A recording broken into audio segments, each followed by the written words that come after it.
Hello, and welcome to my YouTube channel. My name is Elijah, and I'm an amateur astronomer and citizen scientist.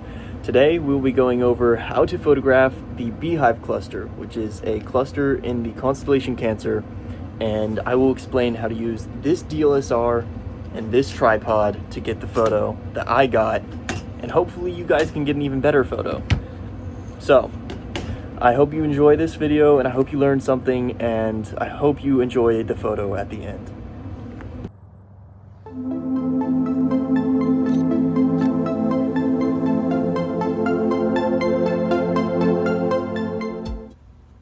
So one of the most important parts about astrophotography with a DLSR is having your lens on manual focus. So if you have a regular Canon lens, you usually have a switch that says autofocus or manual focus. But right now, as you can see, it is on autofocus. So for my lens, which is a Tokina SD 11 to 16 f2.8, you can just switch it like that. And now, as you can see, I'm in manual focus. And for me, whenever it comes to stars, about right there is best. You don't want it all the way at infinity, because that usually isn't actually infinity. Otherwise, for your DLSR, the settings are a slightly different story. So as you can see here, there's the glare. Okay, I have my current exposure at 15 seconds. So the way to change that is this right here. And as you can see, this lowers it, this raises it. And for your ISO, which is extremely important for the sensitivity of your camera, there's this ISO button right here, and that allows you to change it from auto ISO all the way to 1600 for me, since I have an older Canon. 1600 is best for dark skies, and if you want as much sensitivity and information as possible, especially since I'm stopped down from f2.8 to f4. But you can also have it lower just to keep from having chromatic abbreviation or your stars bloating. Other important settings are the drive mode, which you can choose from single shooting, continuous shooting, remote control, which is when you have a automated either remote that you can press or intervalometer. There's a 2-second timer, which it takes one shot every time you press, 2 seconds. And then continuous, which has a timer. This is what I use. You have continuous 10-second exposures, or not 10-second exposures. You have 10 exposures and then a 10-second timer. And then every time you press the button, it waits 10 seconds and then it takes the 10 photos. So without an intervalometer, this is my personal choice for setting. And then next is metering mode. For astrophotography, I haven't seen that this options make a huge difference, so I just have it on open.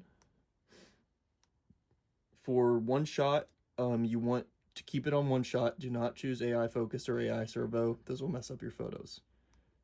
I actually don't even know what the other options do, but based on everything I've seen, keep it on one shot.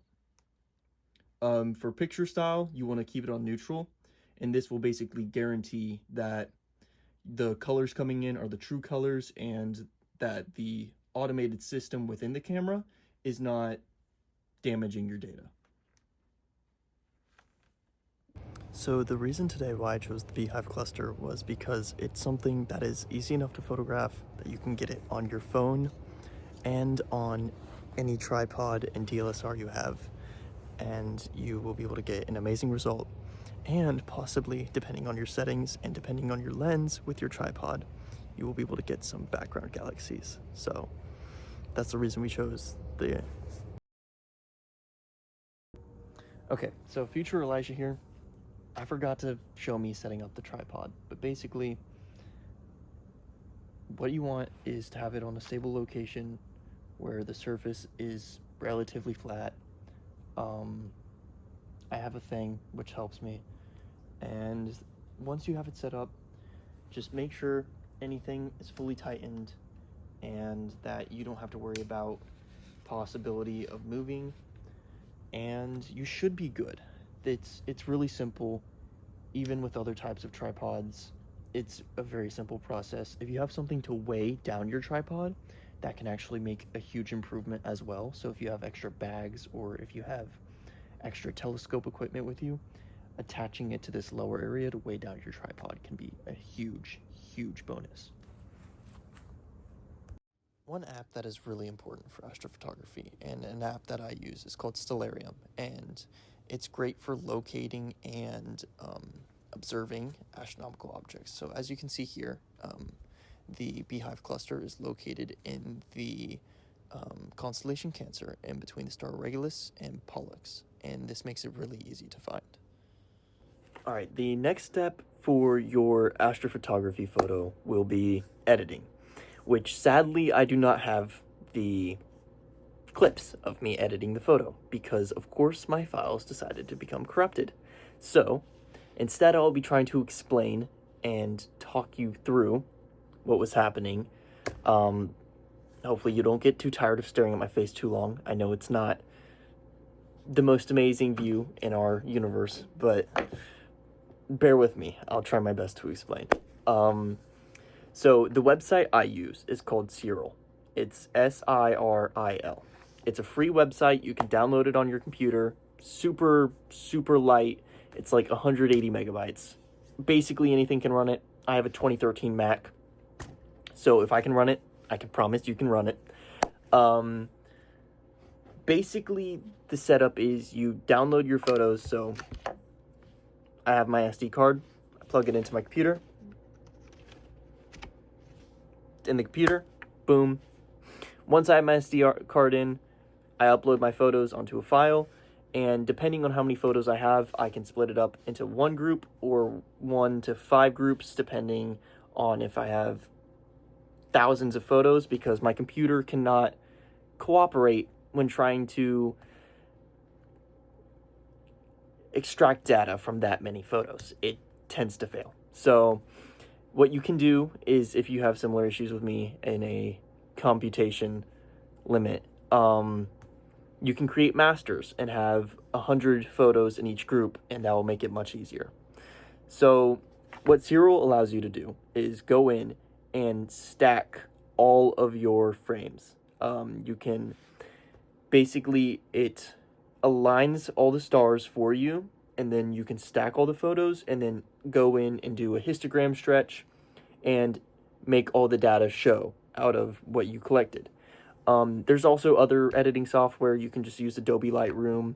If you're using your iPhone, I recommend you use Astroshader, which is an amazing site. I use it. I'm not sponsored by them. If they gave me a chance, I would take it immediately. It's an amazing. I love their app so much. Astroshader is amazing for iPhone astrophotography. It stacks for you. The editing software is amazing. It's simple, easy to use. I have a short, I believe I made a few months ago, that explains how to use it and some settings on it whenever I was photographing Orion, but it's perfect for iPhone astrophotography. Okay, so now that we have discussed how to get this photo, I will now be showing you my photo.